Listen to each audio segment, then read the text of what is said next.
Wang Di woke to the ghost of a voice not unlike her aunt's, calling out her name. As she lay in bed, she remembered how her aunt once asked if Wang Di wanted to live with her. She could adopt her and take her away, since her parents thought so little of girl children.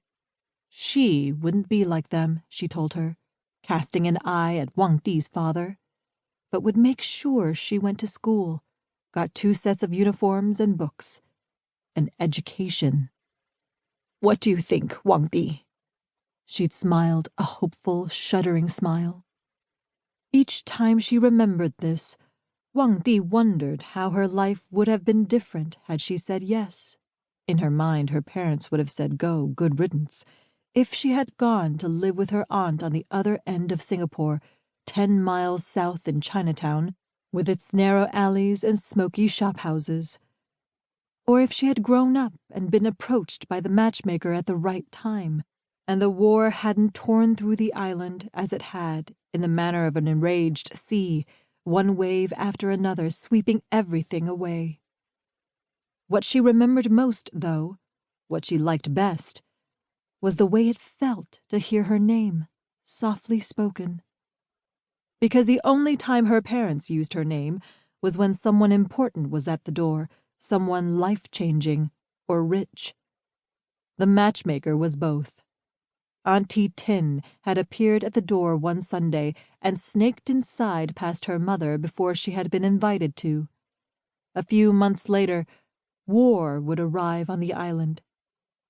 Auntie Tin visited a second time during the occupation, and then again, the third and last time, after the war, when Wang Di had little choice but to say yes. She had been the one to tell Wang Di what the words in her name meant, and she had been the one who plucked her away from her anguished parents, away from the stolid silence of their home 4 years after they first met. When Wang Di sat up and opened her eyes, the faint hum of her name was still in her ears, a song she couldn't stop hearing. Her hand fluttered to the faint scar on her neck, right where her pulse lay, then went down to the line on her lower stomach, the raised welt of it smooth beneath her fingers.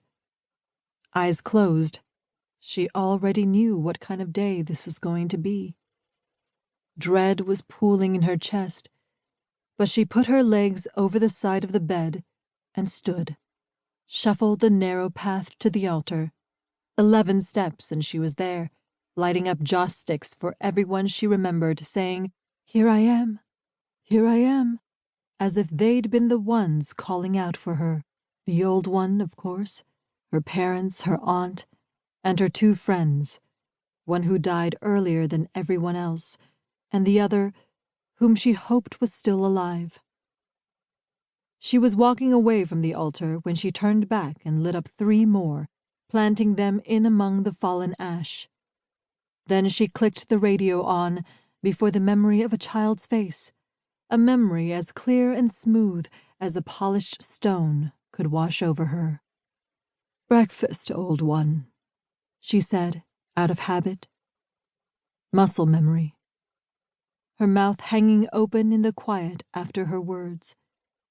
She knew there was going to be no answer, and why, instead of the brown damp of newspapers, she was now surrounded by the scent of clay, brick, a new house smell that made her feel sorry for having woken up. It was still dark out when she walked into her new kitchen and saw herself in the new windows.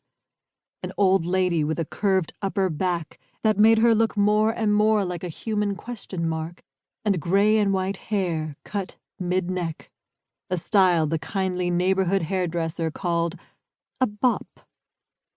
As the water boiled, Wang Di ripped off yesterday's date on the tearaway calendar in the kitchen.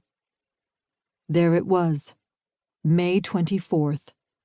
To make sure she wouldn't forget, she had written 100 above the date. 100, as in, it's been 100 days since my husband passed away. 100 days spent regretting the fact that she hadn't said and done all she could for him.